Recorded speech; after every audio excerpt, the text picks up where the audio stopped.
I remember an episode from my book, Mississippi Sissy, which is my very first memory in this world. And it's about fashion. I want to read that section, because I think I wrote all that to remind myself about this. My father had been throwing the word girl at me, you goddamn girl, ever since I had called forth all my 3.5-year-old charms to persuade my mother to make me a skirt. My mama contemplated the concept of a skirt encompassing her son as she circled the extra bit of cloth around my ready body. "Oh, Aunt Vince," she said, "I think he'd look right cute in a little matching outfit." "This'll only take a few stitches," she said, and she had the skirt done in no time flat. My grandmother had to agree that I certainly was right cute when I modeled it for the women there in the sewing room. "He's not such anything. He's no such thing," said Vina Mae. "He's not right nothing. And y'all aren't right in the head for letting him get his way and encourage him like this. He has to learn to live in this world, and this world don't abide boys like that." My mama spun me around and made the little skirt blossom in billows about me. I loved the way it felt as it lifted from the flesh of my legs and fell back into place as soon as I stopped spinning. I ran out to the carport and waited for my father to return from a trip, certain that he would love the way I looked as much as I did, no matter what Vina Mae predicted. He drove up as the three women positioned themselves at the kitchen sink, looking out the window at the scene about to concur. I sashayed up to my father and began to spin and spin so he could marvel at how cute I was. He stopped dead in his tracks and dug his heels into the drive, a gravelly sound that seemed to speak for him, since he was struck speechless by the sight. "Is that a goddamn skirt you got on?" he asked and lunged at me. I ducked just in time and ran back into the carport. He chased me down and grabbed me by my neck and holding me in place. "You think you're a goddamn girl? Is that what you think you are, a girl? A goddamn girl? Man!" he called. "Get out here this minute! Miss Jake, you too!" "He's not hurting anything," she chanted, saying. My father moved toward both of us. "The hell he's not," he screamed. "He's hurting me! He's hurting himself with this nonsense. He's hurting this family." He reached down and tore the skirt from me. "Howard," my grandmother shouted. "I warned you," Aunt Vina Mae said from behind the screen.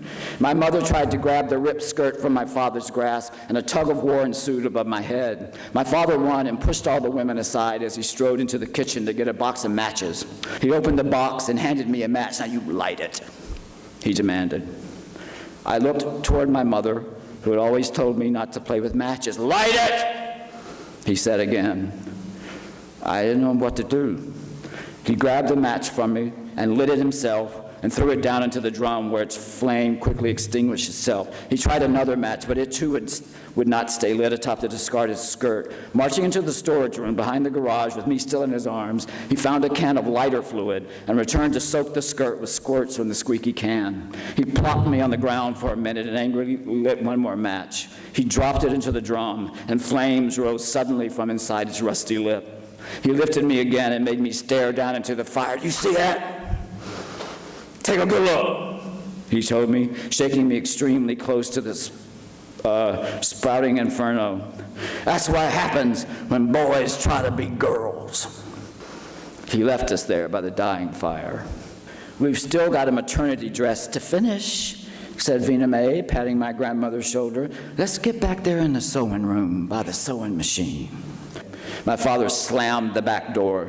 His footsteps headed our way. He stopped at the door of the bedroom and took in the scene. No one spoke. He reached for the Better Homes and Gardens that was now sitting on the white chest of drawers. He rolled up the magazine in his fist, then told me to follow him into the living room. "Haven't you done enough, Howard?" my mother asked him, but pushed me toward him nonetheless.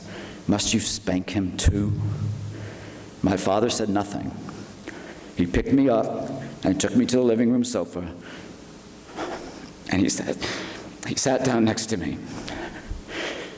He put his arm around me and unrolled the magazine. We sat looking at the pictures of the beautiful homes and the lovely yards, and he asked me which ones I liked best, which colors I preferred, which pieces of furniture looked the most comfortable. Someday, boy, we're going to live in a house just like these, he said, and held me tightly to him. I promise you that, Cavanator, he said. He kissed me on top of my head. Your mama deserves a house like these in here. You deserve it. We flipped the pages and pointed to something when it pleased us. He quietly sang Johnny Horton's Battle of New Orleans, his favorite song that summer. He let me hum along. In that moment, I had never felt as safe. Thank you.